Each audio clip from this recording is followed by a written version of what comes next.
రోడ్డుపై నడుచుకుంటూ వెళ్తున్న ఓ బాలిక అకస్మాత్తుగా మ్యాన్‌హోల్‌లో పడిపోయింది. బాలిక వెనకాలే వస్తున్న తల్లి వెంటనే అప్రమత్తమై బిడ్డను బయటకు తీసింది. హైదరాబాద్‌లోని యాకుత్పురాలో ఈ ఘటన చోటు చేసుకుంది.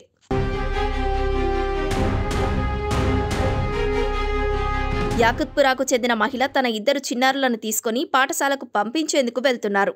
6 ఏళ్ల బాలిక కాస్త ముందు నడుస్తుంది. రోడ్డు మధ్యలో తెరుచుకొని ఉన్న మ్యాన్‌హోల్‌లో పడిపోయింది. తల్లి వెంటనే ఆమెను బయటకు లాగారు. అక్కడికి పరిగెత్తుకొచ్చిన స్థానికుడొకరు బాలిక స్కూల్ బ్యాగ్ను బయటకు తీశారు.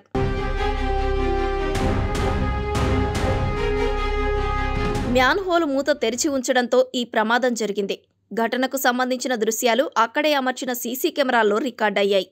జీహెచ్ఎంసీ సిబ్బంది నిర్లక్ష్యం వల్లే ఈ ప్రమాదం జరిగిందని బాలిక తల్లి ఆగ్రహం వ్యక్తం చేశారు. కుమార్తెకు మురికి అంటుకోవడంతో శుభ్రం చేసేందుకు తిరిగి ఇంటికి తీసుకెళ్లారు. భారీ వర్షం కురిసినప్పుడు వరద ఫోర్స్కు మ్యాన్‌హోల్ మూతలు తెరుచుకుంటున్నాయి. కొన్ని చోట్ల వరద నీరు వెళ్లిపోయేందుకు కొంతమంది మ్యాన్‌హోల్ మూతలను తెరిచిపెడుతున్నారు. వరద తగ్గిన తర్వాత ఆ మూతలను వేయడం మర్చిపోతున్నారు. ఏమరపాటుగా ఉంటే ప్రాణాలు పోయే ప్రమాదం ఉంది. పాదచారులు, ద్విచక్ర వాహనదారులకు రాత్రి వేళలో ఇది మరింత ప్రమాదకరం.